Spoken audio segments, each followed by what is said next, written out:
Loan suit, sorry linen suit, এটা হচ্ছে embroidery linen suit. আর লিলেনগুলো অনেক আরাম, অনেক সুন্দর একটা লাইট লিলেনের মধ্যে দেওয়া। সো কামিজটার ফ্রন্ট পার্টটা এরকম, ব্যাক পার্টটাও সেম, আর হলো আমাদের স্লিভসটাও সেম প্রিন্টের মধ্যে পাচ্ছি। আর অনেকগুলো প্যানেল থাকবে যেগুলো হচ্ছে সব এমব্রয়ডারি করা।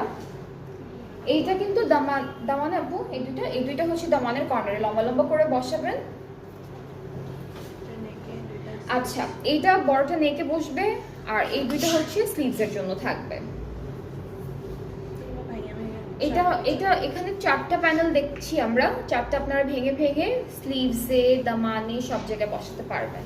দুপাট্টাটা থাকছে লিলেন আপু, দুপাট্টাটা লিলেনের মধ্যে থাকবে। এই যে এটা দুপাট্টা, ট্রাউজারটা হচ্ছে লিলেন, ট্রাউজারটাও লিলেন। এটা প্রাইসটা আমি বলি, প্রাইসটা থাকবে 5900 টাকা। এটা প্রাইসটা হলো 5900 টাকা। যার যার পছন্দ হচ্ছে ড্রেসটা আপনারা তাড়াতাড়ি করে সুন্দর করে স্ক্রিনশট নিয়ে পেজে নক করে ফেলবেন। এছাড়াও ড্রেসের পিকচারটাও স্ক্রিনশট করে রাখতে পারেন, আর আমি যখন ক্যাটালগটা দেখাই আপনারা তখন ক্যাটালগের পিকচারটাও স্ক্রিনশট করে রাখতে পারবেন।